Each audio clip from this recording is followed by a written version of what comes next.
السلام عليكم ورحمة الله وبركاته. النهاردة بصور لكم الفيديو ده الساعة 2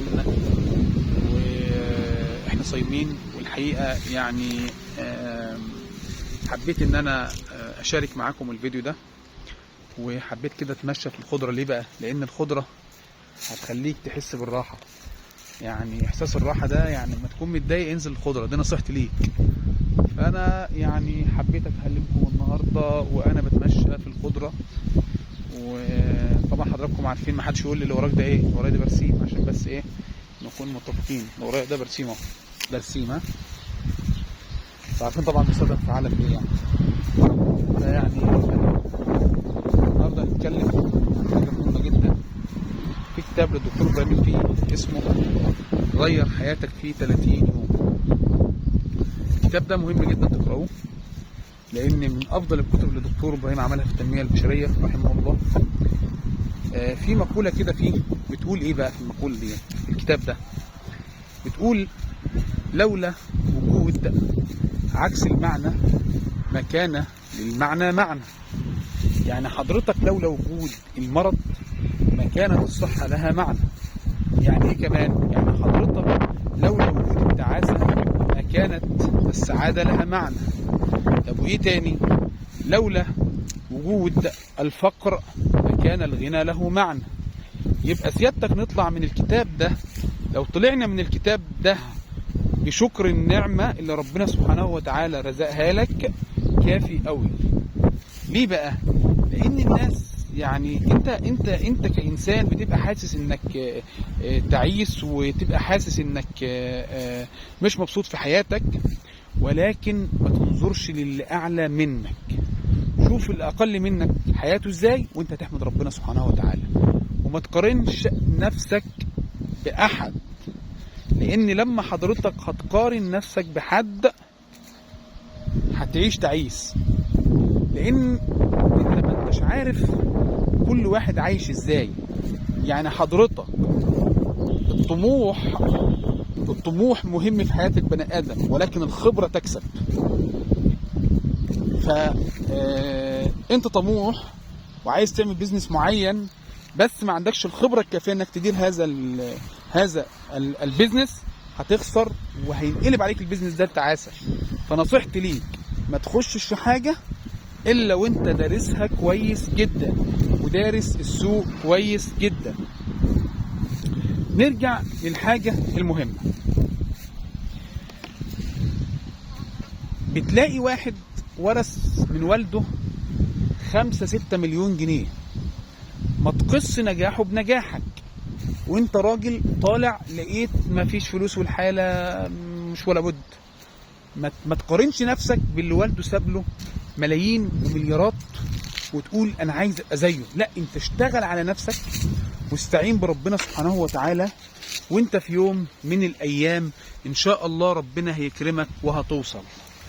عجبني قوي بيل جيتس لما كان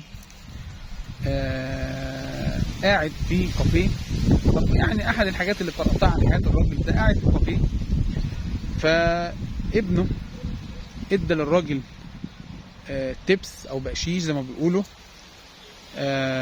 اداله مبلغ يعني تقريبا $100 او حاجه زي كده. يعني هو اداله $1 واحد. فالراجل استغرب، قال له ده ابن بيل جيتس يعني، لكن انا ابويا كان راجل مزارع. ده من الحاجات اللي انا قراتها، الله اعلم برضو بصحتها يعني. ولكن زي ما انا بقول لحضرتك، ما تقارنش نفسك وترهن حياتك ومستقبلك على واحد ابوه ساب له مليارات، واحد ابوه ساب له اراضي كتيره، وتقول انا عايز ابقى زيه. كل انسان نشأ في بيئه معينه ربنا سبحانه وتعالى مقدر له ان يكون عايش في البيئه دي. وكل انسان نشأ في بيئه فقيره او فقيره، وليس الفقر عيب، ربنا سبحانه وتعالى مقدر له ان هو يعيش في الحياه ده. امال ايه المشكله؟ المشكله انك تفضل محلك سر، ما تحاولش تغير من حياتك. ما انتش عايز تاخد خطوات ايجابيه، دائما متردد. وانا بقول لك التردد اكبر عقبه في طريق النجاح. التردد أكبر عقبة في طريق النجاح. أنت الآن في سن الشباب، اجتهد واسعى، لأن الله أعلم هتعيش الأيام القادمة أو لا.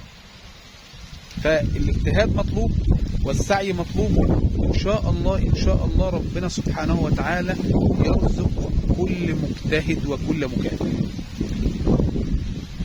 غير حياتك في 30 يوم. عايزك احنا في شهر رمضان الكريم، الشهر ده يا جماعة شهر عبادة وليس شهر مسلسلات. انا ما قلتلكش تبقى متزمت وما قلتلكش تبقى متعصب، ولكن هذا الشهر شهر عبادة. ما تخليش المسلسلات والبرامج تاخدك من عبادتك الأساسية. واللي انا شايفه يعني انا سمعت كده مسلسل بالصدفة، شفت لقطة بالصدفة. انا زي ما قلت لحضراتكم، كل ما تقلل في السوشيال ميديا وتقلل في التعرض للضوء الازرق بالاخص في ايام رمضان، كل ما تلتزم بحياتك.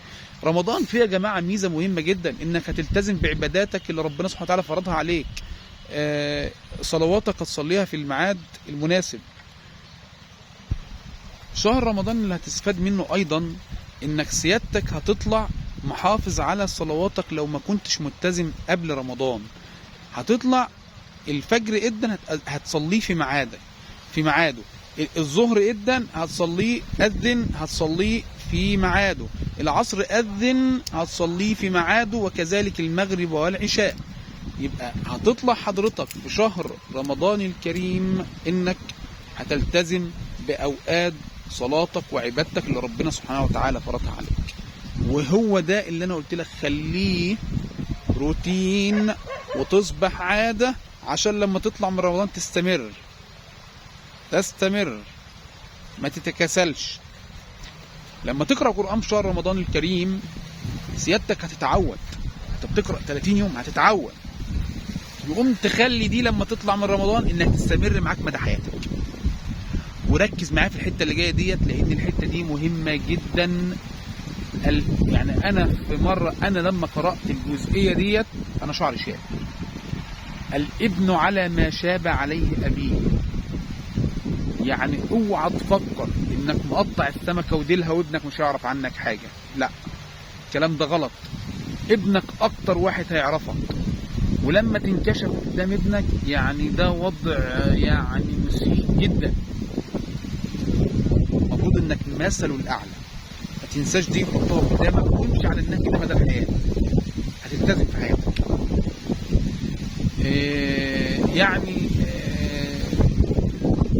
ولادك انت مثلهم وقدوتهم. فيا اما تبقى مثل وقدوة جيدة، يا اما تبقى مثل وقدوة سيء. في الحالة دي هتخسر نفسك وهتخسر ذريتك. رمضان شهر عبادة، لان الله اعلم هتعيشه تاني ولا لا. انا عايزك بص، عيش معايا كده، تبص الخضرة الجميلة دي كده، واعتبر شهر رمضان ده هو حد قال لك ان ده اخر شهر هتعيشه. ايه المطلوب؟ يعني في الحقيقة مش عارف الفيديو ده احنا بنوقف فيه تصوير كتير ليه، ولكن نكمل الموضوع. من كام يوم كده شاهدت لقطة في احد المسلسلات بالصدفة. وانا زي ما قلت لحضراتكم، انا يعني يمكن اول شهر في حياتي اقاطع المسلسلات والبرامج خلال شهر رمضان الكريم بشكل كلي، والحمد لله رب العالمين. انا راضي عن كده، لان حاسس بفرق وحاسس بتغير.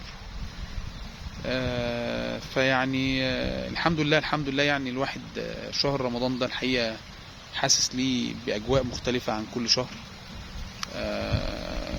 في التزامات الإنسان يلتزم بيها في الشهر ده يعني غير كل سنة، لأن فعلا الواحد بيحاول يعيشه كأنه آخر شهر في حياته.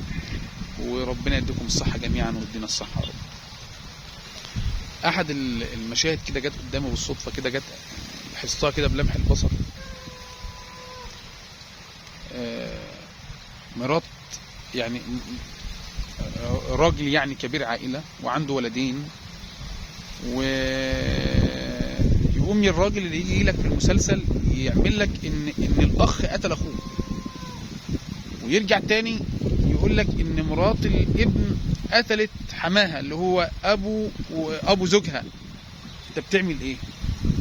ده انت كده يعني بتزرع في الناس العنف، وبتزرع في الناس او في المجتمع يعني حاجات، امور صعبه يا جماعه. الحاجات اللي زي دي مش لازم ننشرها ومش لازم نمثلها حتى وان كانت حصلت في الحقيقه.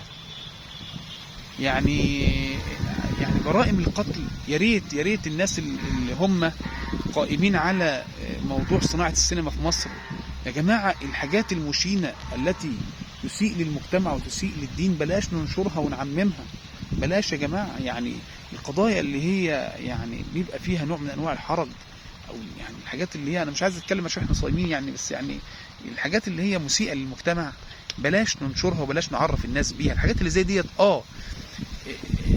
المجرم خلاص او اللي هو عمل الفعل ده يحاسب، ولكن ما ننشرهاش للعوام، ما نجيبش سيره عنها، يكون افضل. فيعني بلاش الحاجات يا جماعه اللي هي فيها اعمال عنف، ما تسوقش صورة الست المصرية. يعني انتوا حتى في المسلسلات الناس بتجيب الست المصرية اللي هي المفروض يعني ست بتعيش معاك مدى حياتها، يعني بلاش انتوا تصوروها في الافلام او المسلسلات ان هي يعني ما ينفعش. يا ريت الناس اللي قايمة على صناعة السينما لما تعمل محتوى في شهر رمضان يا اخي اعمل يا اخي مسلسل عن اللي هو يعني حياة الدكتور احمد زويل. ليه ما بيتعملش مسلسل عن الدكتور احمد زويل؟ يتعمل فيلم سينمائي حتى الاجيال ان هي تاخد الراجل ده قدوه. الدكتور احمد زويل رحمه الله، الدكتور مصطفى محمود، الدكتور ابراهيم الفقي، هي الناس ديت المفروض على فكره، يعني الناس ديت هي المفروض هي تبقى هي اللي هو القدوه. اعمل افلام ومسلسلات عن الناس دي، يعني هيبقى افضل من العنف والشغب اللي انت بتعمله. زي ما قلت لحضرتك، حاول تخلي شهر رمضان ده هو اخر شهر رمضان هتعيشه، اعتبر نفسك كده التزم فيه. عايزك كل العادات اللي هي كويسة اكتسبتها في شهر رمضان عايزك تحافظ عليها قوي، لان انا قلت لك قبل كده العادات الجيدة او العادات السليمة او العادات الصحيحة، لما حضرتك اللي هي الممارسات السليمة او الصحيحة اللي هي حضرتك بتقوم بيها على مدار العديد من الأيام تصبح عادة. وأيضا السلوك السيء أو السلوك الخاطئ أو السلوك اللي مش كويس اللي حضرتك بتتبعه للأسف الشديد بيصبح إدمان. فانت خلي دايما العادات اللي هي السلوك الصحيح هو اللي بيكون يتحكم فيك وليس السلوك الخاطئ. عايزك مع اهل بيتك كمان تكون مختلف. يعني مع اهل بيتك علمهم طول ما انت عايش كل حاجة كويسة، عشان لما حضرتك تتوفاك الله ابنك يقول علمني ابي رحمه الله. هو ده الفرق. ابنك لما تعلمه حاجة كويسة هيقول لك علمني أبي رحمه الله. لما تاخد ابنك معاك المسجد ويتعلم الصلاة هيقول لك علمني أبي. لما تحفظه القرآن الكريم وتكون مصر إنه يتعلم القرآن الكريم أو يحفظ القرآن الكريم، ابنك هيقول حفظني أبي. فده الموضوع بكل اختصار. احنا هنضطر بقى نعمل ستوب للتصوير عشان الإضاءة ما بقتش كويسة خالص. ويلا كل سنة وحضراتكم طيبين. ويعني باقي خلاص يعني ان شاء الله 4 ساعات، شد حيلكم 4 ساعات الا كمان على الفطار. نصائح الفطار، يا ريت تشرب ميه بس. نصائح للناس اللي هتفطر ان شاء الله عشان صحتهم تكون كويسه. هتشرب كوبايه ميه بدون سكر بدون اي حاجه خالص، وتصلي المغرب. بعد ما تصلي المغرب هتفطر، يعني ما تملاش بطنك قوي. التمر خليه بعد الفطار عشان السكريات، عشان ما ترفعش السكر بتاعك اعلى فبتخزن في صورة دهون. خلي التمر ده، كوبايه التمر ديت بالميه كده الجميله بالحاجات اللي بيبقى فيها بالزبيب، مش عارف ايه الحاجات الجميله ديت اللي بتبقى في التمر، بالتين المجفف، بالمشمش، الحاجات الجميله اللي بتبقى محطوطه على التمر ديت. حاول تخليها بعد الفطار، لان حضرتك لو فطرت عليها الحاجات دي بتبقى نسبه سكرياتها عاليه جدا، وانت طبعا طول النهار صايم فما فيش سكر. لما تاكل سكر هتلاقي الانسولين عالي عندك، وهتلاقي نفسك حسيت بخمول ومش تقدر تصلي التراويح. بالاضافه ان هو الحاجات دي هتتراكم دهون عندك، فما تفطرش على حاجه مسكره، رجاء ما تفطرش على حاجه مسكره، افطر الفطار الطبيعي وبكل السكريات بعد الاكل، بعد ما تكون حسيت بالشبع، هيكون افضل يعني. ان شاء الله اشوفكم في حلقات تانية كتير، وكل سنه وحضراتكم طيبين. ولو عجبكم محتوانا اعملوا اشتراك للقناه وفعل زر الجرس ليصلك كل ما هو جديد. والسلام عليكم ورحمه الله وبركاته.